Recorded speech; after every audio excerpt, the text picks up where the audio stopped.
Hey, I love you. What I want to talk about today is really about living in between. And what do I mean by living in between? I mean, this world, as you proceeded in an ego view, it is very far from that world you slowly realize and begin to see and feel when you go towards awakening. So, when you're living in between, you are constantly shattered, or it is a split, like you're cut into two. Like you see this world and you see it from the ego perspective, but you as well begin to see it from a kind of unity perspective. So the thing is, the programming and the, like, so to say, normal things we do in this world begin to feel very, very uncomfortable. And in the beginning you try to perhaps tag along, and like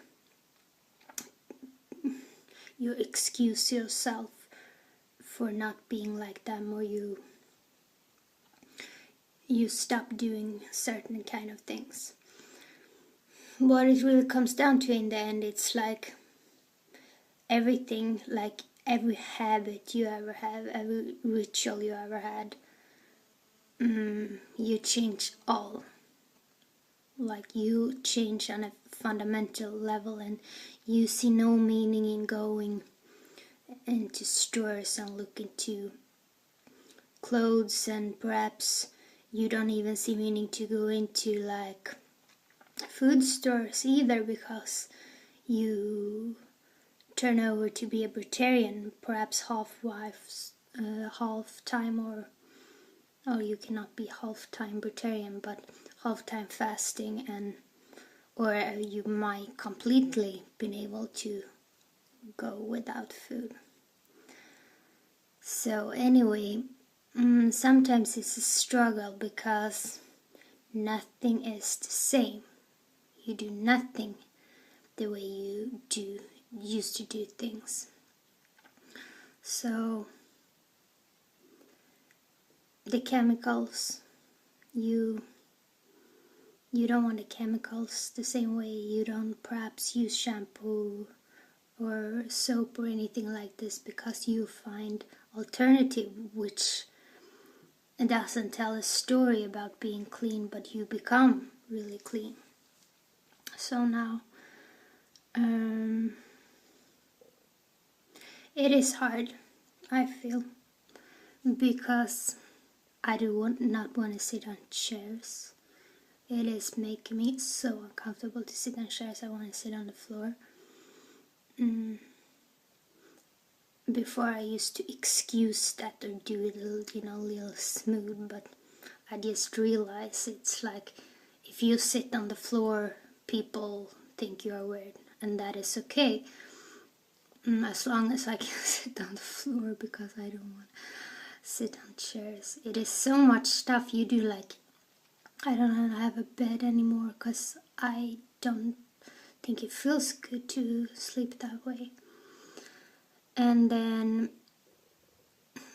well, 3, I probably said like habits. I think it is very beneficial when you do spiritual practices, like which type of habits is the best one, but I get 3, and those 3 are extreme. So if you do those 3 things, and you're gonna turn over like big time. So if people who do it like just a little, like they are into some yoga class every now and then, they will not want to do this rituals. Anyway, those 3 rituals are First, most important, I said it before, but feel the body. Always be in constant feeling the body. Why? Because the body is your only, you could say the breathing as well, but I say feeling the body because it's your doorway to the now. You cannot think the same time as you feel. So always feel the body. No matter where you are, where you're going, always feel the body. And when you do a meditation, you do the same. You feel all of the body. It's simple, but it works. So the thing is, you will want to have a habit of always feeling the body, because it brings you to that dimension when you are just awareness. You are not the body, then you are the awareness of everything. So that type of habit, when you begin to transmute the pain and that, what it does to you, it is make you move very fast. Like, for example, if someone wants to hit you, of course no one wants to hit you, but if someone should, you will respond faster than them, because or if you drop something on the floor, you will, before it's like reach the floor, you will be able to grab it, because you become that fast. So feel the body always. The two other rituals, which I feel for now really make change you. One is sun gazing, like staring into the sun.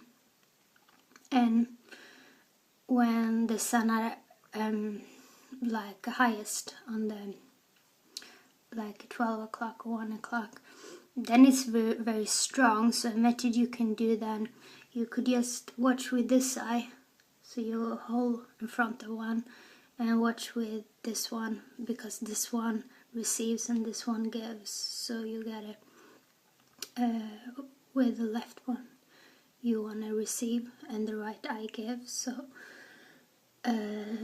just stare with this one. And the trick then is also, you gotta feel the body, because if you do not feel the body and at the same time you sun gaze, if you perhaps begin to think, then it's going to hurt in your eyes. So that is the type of, you can measure it that way, how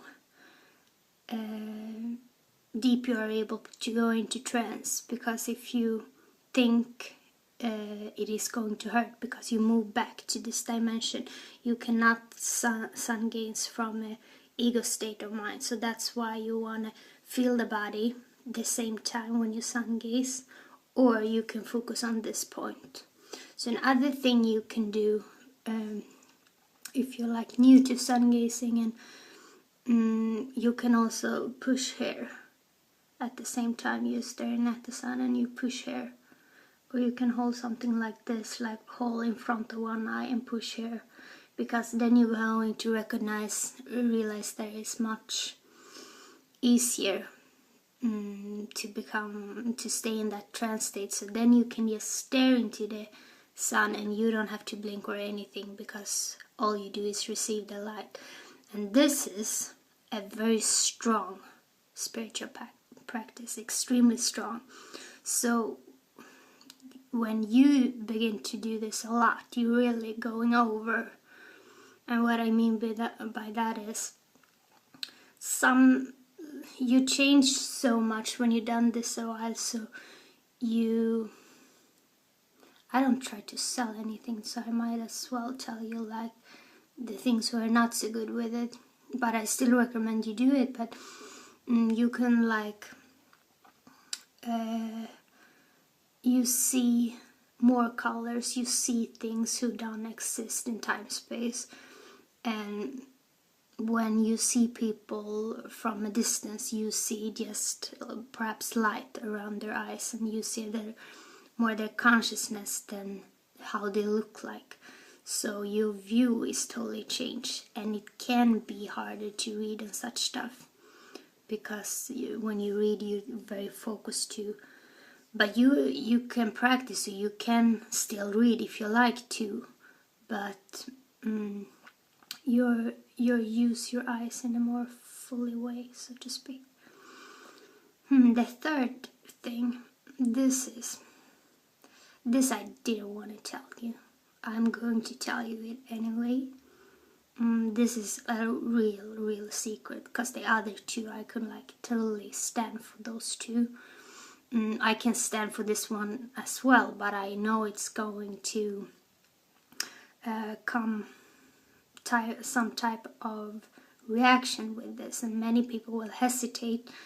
But I still, if you want to go all the way, if you want to do transmute to know the truth, I still recommend it, because it's very good. The thing is, what I recommend as the third spiritual practice, because there is thousands of ones, but this I feel like these three really change you. So I'm going to tell you now. It is urine therapy. Like, you drink your own urine. And people can be like, I do not want to do that. That seems extremely gross.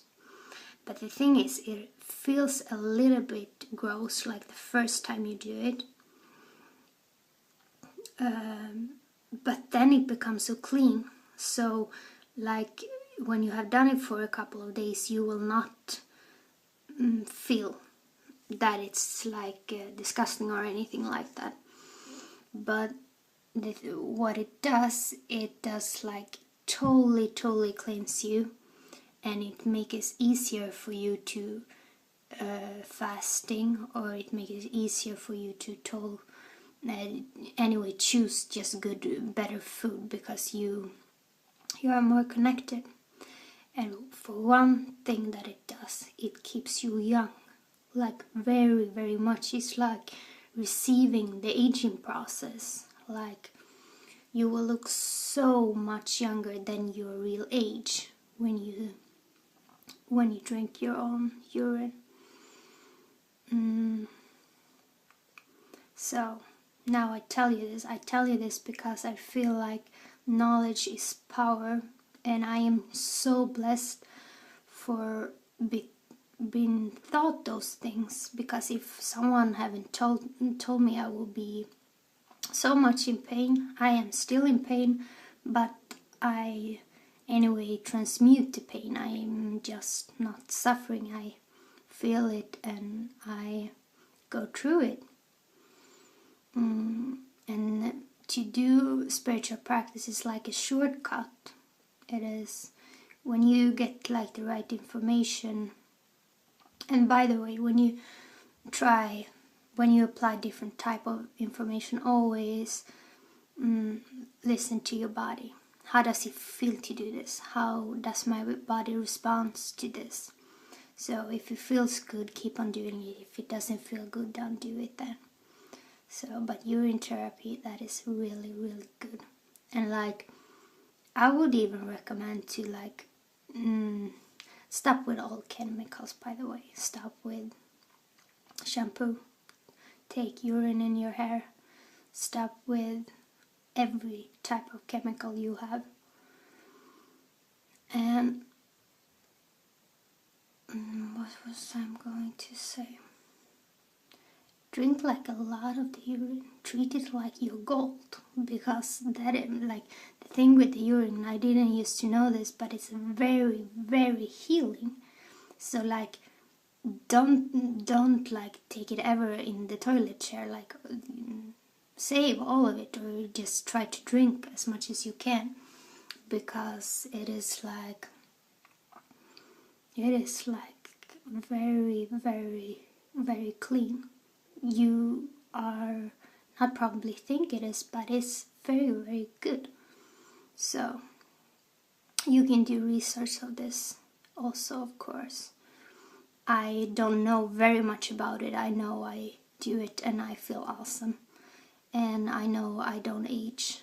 Many people say I look like I am 18 or 20 and I am 30 years old, so I know I don't have to age, but it is also because of the other practice, and because of I don't believe in aging, and I don't get sick because I don't believe in getting sick. So it's all about what you believe in. But there will still be people telling you otherwise. They will tell you like, No, you cannot stop eating. That is not possible. You cannot not ever go sick. That is not possible. People will tell you this stuff, but don't believe that crap, because you are the creator. You create whatever you like. So I hope you try all of these things. If you probably already do these things, but I tell you them anyway because they are awesome, so awesome, and I love you. And take care. Just goodbye.